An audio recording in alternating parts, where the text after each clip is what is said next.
ఒక సైన్స్ అంత ఈజీగా అర్థమవుతుందా? 10 క్లాసులు అటెండ్ అయితే కానీ ఒక సైన్స్ పాఠం అర్థం కాదు. 10 ప్రవచనాలు మఠం వేసుకుని వింటే కానీ ఆధ్యాత్మిక జ్ఞానం అర్థం కాదు. అంత లోతైనదండి ఇక్కడ. అందుకే శివుడంటే నాశనకారకుడు అనుకోవద్దు. మరి మృత్యుంజయుడు ఎలా అయ్యాడే నాశనకారకుడైతే? అన్నీ నశించినా తాను నశించడు. అది ఈశ్వరుడు అంటే. ఇక్కడ అన్నీ తనలో లయం చేసుకుంటాడు, మళ్ళీ సృష్టి ఆరంభంలో వెలితీస్తాడు, అందులో తానే లీనమై ఉంటాడు. కనుక శాశ్వతమైన వాడే ఈశ్వరుడు. ఆ శాశ్వత శివతత్వం సమాధి స్థితిలో యోగికి అనుభవానికి వస్తుంది.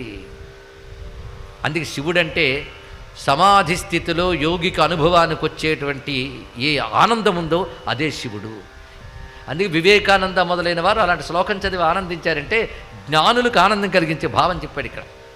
మన ప్రత్యక్షిత్తే సవిధం అంటే బయటికి పరిగెడుతున్న మనస్సుని లోపలికి లాగి అంతర్ముఖం చేసి ఆ పరమాత్మ యందు